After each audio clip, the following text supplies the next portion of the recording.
ايه يا احمد، مالك يا احمد؟ في ايه يا احمد؟ مالك؟ ايه اللي جرالك؟ انا إيه انت زهقت. عامل كده ليه؟ انا زهقت جدا. زهقت من ايه يا حبيبي؟ الاوضه دي زهقتني. ليه؟ فيها ايه الاوضه يا ابني؟ انا هنهي حياتي بنفسي عشان اخلص من العذاب اللي انا فيه. يا ابني الاوضه ما فيهاش حاجه. الاوضه انت ايه اللي جرالك؟ الاوضه ما فيهاش حاجه. تمارا بخش ما بيجراليش حاجه. انت بتخش ما بيجرالكش حاجه. ايوه. اما انا بشوف حاجات بتعذب فيها وبتعذب. تمارا على طول بقعد معاك فيها وما بيجراليش حاجه. انت عايز تعرف السر اللي في الغرفه ديت؟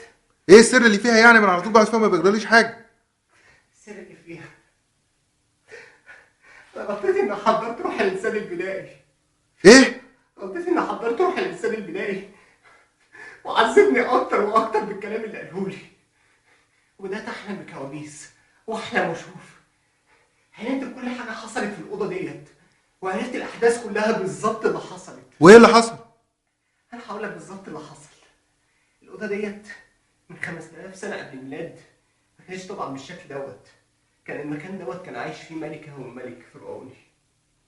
الملكه والملك فرعون دول كانوا بيحبوا بعض جدا، كان بيتضرب بيهم المثال في الحب. كان بيحبهم انسان بدائي، كان طول وعرض. كان بيحب الملكه جدا وكان نفسه انه يتجوز الملكه ديت، بس دايما كان الملك هو السبب والعقبه اللي قدامه. عشان كده قرر انه يخلص من الملك، فراح جاب المخده ديت وعمل عليها تعويذه بحيث انه يقدمها هديه للملك والملكه، بحيث ان المخده ديت يقدر يتخلص على الملك من خلالها. وبالفعل في يوم كانت الملكه رايحه السوق عشان تجيب خضار، سابت الملك قاعد لوحده. فالملك كان قاعد، فكان وقت الظهر ووقت القيلوله بتاعته. قاعد كان زهقان فقرر انه ينام شويه عشان يستنى الملكه تدخل عليه ببسمتها الجميله وتديه يعمل له احلى اكله ياكلها من ايديها الجميله. عمل كده ونام. قال لك انا انام شويه. هو نايم حضن المخده التعويذه اشتغلت عليها، مسكته قتلته. ايه ده؟ مات. مات؟ دخلت الملكه عليه شافته ميت، انهارت وقعدت تعيط وتحزن بكل حزن، وراحت دفنته واتعمل العزا بتاعه. الانسان ده عرف موته، فرح فرح ملهوش مثيل، وفرح وقال اخيرا الملكه هتكون ليا. الملكه قعدت حابسه نفسها في الاوضه، قعدت حابسه نفسها وحابسه نفسها وحابسه نفسها، وقعدت تعيط تعيط تعيط.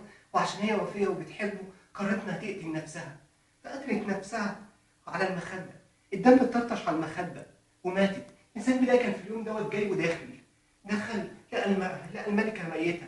قعد يحزن عليها ويقول لها انت مت ليه؟ ده انا عملت كل دوت عشانك انت، انا عملت كل ده عشانك انت وعشان حبك ليا، عشان اكسب حبك ليا. قرر انه يموت نفسه. موت نفسه وبرضه دمه جه على المخده. المخده بقى عليها لعنه اكتر، الدم اتنفر فيها، بقى عليها لعنه في الاوضه نفسها، في المكان نفسها. المخده فضلت في المكان. كل علماء الاثار بعد 5000 سنه اكتشفوا المخده ديت. يا رب لا، مش علماء الاثار، انا افتكرت دلوقتي. اكتشفها كان المهندس اللي في الموقع هنا، كان مهندس مدني. اكتشف المكان دوت وبتاع. دخل كان عايز يهدم الاوضه ويعمل حاجه. جه وحلم وهو نايم بكابوس انك عشان تكسب حياتك وتعيش سيب الاوضه ديت زي ما هي، سيب المخده ديت زي ما هي، وابني الاوضه ولا من حس ولا من خبر. وبالفعل عمل كده، بنى الاوضه وخلى الاوضه ديت ميزها باوضه رقم 4. وقعد ساكت وما عملش اي حاجه. اي حد يجي يسكن في الاوضه ديت ما بيكملش فيها يوم غير يكون حصلت له حادثه، بتحصل له حادثه على بريمه، بتحصل له حادثه العربيه تتقلب بيه.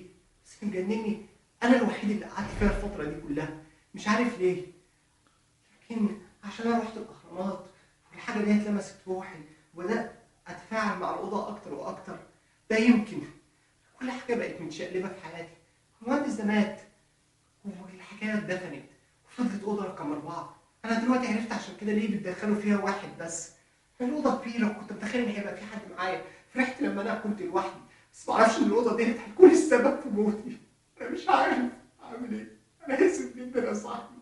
لا يا احمد، لا يا احمد، انا حياتي ما تعملش كده يا احمد. انا اسف. لا يا احمد، انا اسف. لا يا احمد، لا يا